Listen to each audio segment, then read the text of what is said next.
Siapa yang tidak kenal dengan Partina, pemilik tubuh aduhai dengan paras cantik bertabur wangi dunia? Kalau kalian bukan lelaki, hidung belong, atau penikmat kupu-kupu malom, pasti asing dengannya. Silir merupakan ladang pertempurannya. Disinilah lokasi prostitusi terbesar kedua di Jawa Tengah setelah Sunan Kuning Semarang.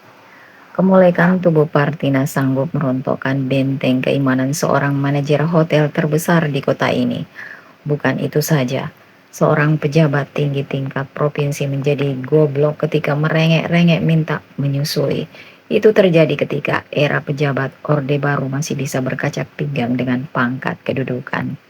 Mencari Partina dengan modal lugu hanya akan buang-buang waktu, karena di kompleks Silir tidak akan mudah mencari seseorang dengan nama asli. Di sini mengubah nama wajib dilakukan demi eksklusivisme. Anna Karenina, panggilan barunya. Itu sungguh sesuai, kuning langsat ciri kulitnya. Selain dua di atas, betis indahnya mampu memicu bayang-bayang seton. Aku menemui Partina di tahun ini dengan jilbab panjangnya. Umurnya menginjak 50 tahun. Sehari-hari perempuan itu berjualan nasi beserta segala lauk pauk di sebidang meja panjang.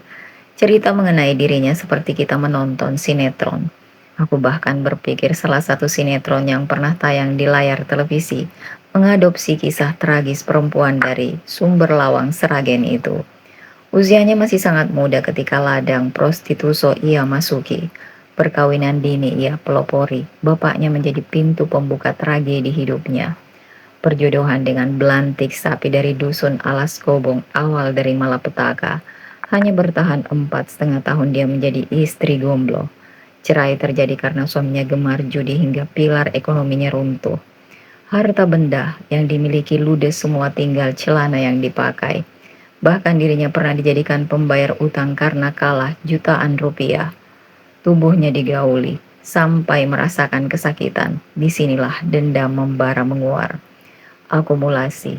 Ketersiksaan memicu setan gundul meniup. Pikirannya awalnya gunung kemukus tempatnya mangkal. Kala itu kondisinya masih ngeri-ngeri sedap. Atas anjuran seseorang, Partina disuruh pindah ke Solo. Untuk menjadi penghuni baru, Partina menjadi anak asuh seorang Girmi. Celakanya, ia digarap dulu oleh suami si Girmi itu. Kedatangan Partina membuat geger kawasan Silir. Persaingan tambah sengit agar tetap menarik para penikmat lendor. Permainan klinik lumrah dilakukan, dari pasang susuk sampai mencelakai kompetitor dengan ilmu hitam. Tahun terus berlalu dan zaman mampu membawa perubahan. Kompleks Silir akhirnya ditutup oleh pemerintah kota Solo. Peristiwa ini membuat penghuninya terbelah. Ada yang akhirnya tobat dan menuju Sirotol Mustaqim. Tapi ada juga yang melanjutkan profesinya menyebar ke sekitaran RRI atau Cindero belakang terminal Tirtonadi yang memang sudah mendapat cap kelam. Partina memilih Sirotol Mustaqim. Dengan sedikit keahlian memasak, ia mencoba meraup rupiah. Perubahan kawasan berdampak positif. Stigma kompleks telah hilang dengan dibangunnya Islamic Center, rumah sakit umum daerah, rumah susun juga pasar kelitikan Noto Harjo.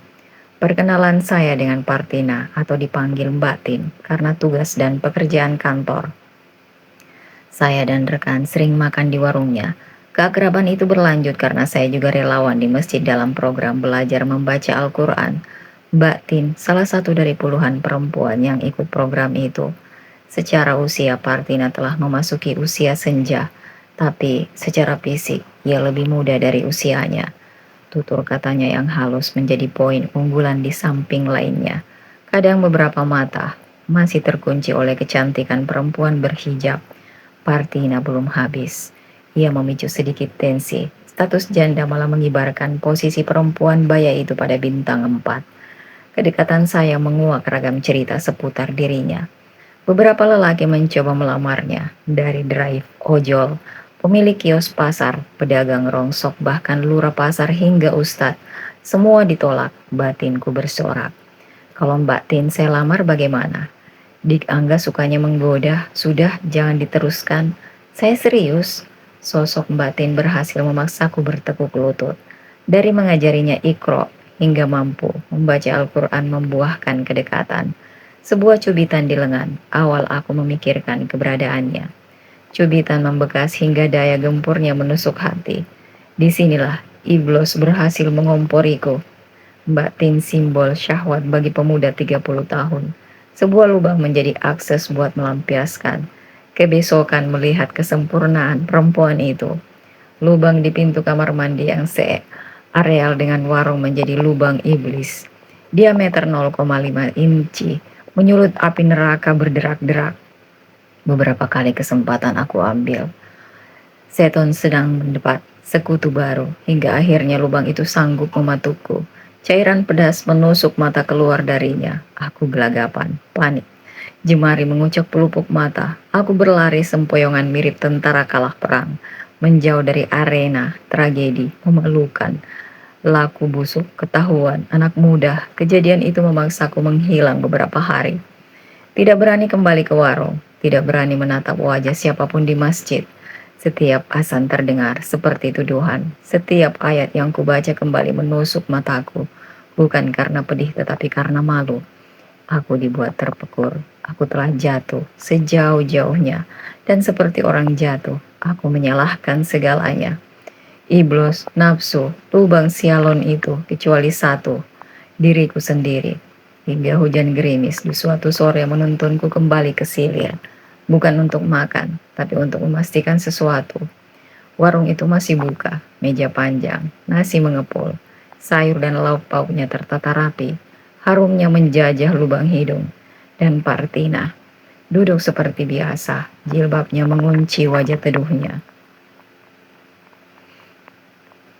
Ia melihatku, tidak kaget, jauh dari marah, bahkan tidak heran.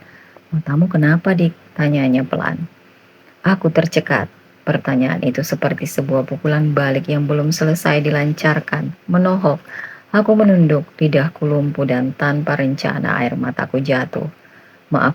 Maafkan aku, Mbak, pikiranku kotor. Ia terdiam. Dalam kondisi begini seseorang bisa mengolah pikiran lebih masak. Kalimat apa yang akan dihidangkan selanjutnya? "Kamu tahu," katanya akhirnya. "Aku dulu masuk ke lembah hitam bukan karena ingin jadi pelacur. Aku masuk karena tidak tahu kemana harus pulang." Ia menatapku. Aku mengembara bertahun-tahun, dari lelaki ke lelaki lainnya, dari kamar ke kamar, dari mantra ke susu. Aku kira Tuhan bisa dibeli, dipikat, atau dipaksa datang. Ternyata tidak. Ia menatapku. Untuk pertama kalinya aku merasa bukan sedang diadili tapi dibaca. "Kamu tidak kotor karena melihatku, tapi kamu kotor karena mengira dirimu lebih suci dariku." Kalimat itu menghantamku. Aku terkapar. Dunia berhenti sebentar. Hening. Aku dipaksa belajar cepat tentang apa yang selama ini telah hilang dalam diriku. Tuhan yang sesungguhnya selama ini aku hanya pandai tentang kitab suci, tapi hanya sebatas di tenggorokan. Kedalamannya belum. Sejak sore itu, aku memutuskan tidak lagi mengajar Iqra. Aku mundur, mengembara dengan caraku sendiri. Dari masjid ke masjid, dari kajian ke kajian, dari doa ke doa. Tapi aku merasa Tuhan belum dekat, malah makin jauh seperti bayangan yang selalu melangkah di depan. Sampai suatu pagi kabar itu datang, Mbak Tin meninggal. Bukan sakit atau tertimpa kecelakaan, ia ditemukan wafat di dapurnya, dalam posisi sujud. Kata orang-orang wajahnya bercahaya, teduh dan tenang, seperti orang yang akhirnya sampai pada titik tujuannya, hikmah. Di pemakamannya aku berdiri jauh, tidak berani mendekat, sampai seorang ustadz membacakan wasiatnya. "Bu Partina berpesan," kata ustadz itu, "jika di sini ada seseorang bernama Angga, ia diminta agar mengambil kitab kecil di laci warungnya." Wasiat itu mirip penyadaran diri. Aku memenuhinya. Tanganku gemetar saat membukanya. Isinya hanya sebaris kalimat, ditulis dengan tulisan tangan yang rapi. "Tuhan tidak kau temukan dengan lari dari dosa, tapi dengan berani berhenti berdusta." Aku terduduk lunglai di kursi panjang. Dan untuk pertama kalinya aku tidak merasa sedang mencari Tuhan. Kini aku sedang sadar dan paham ternyata selama ini Tuhan memilih singgah lewat seorang perempuan yang pernah dianggap najos untuk membetulkan keimananku. Sejak hari itu, aku tidak lagi berjalan jauh. aku pulang ke diriku sendiri. Penulis Sri Romdoni, Warta Kuncoro.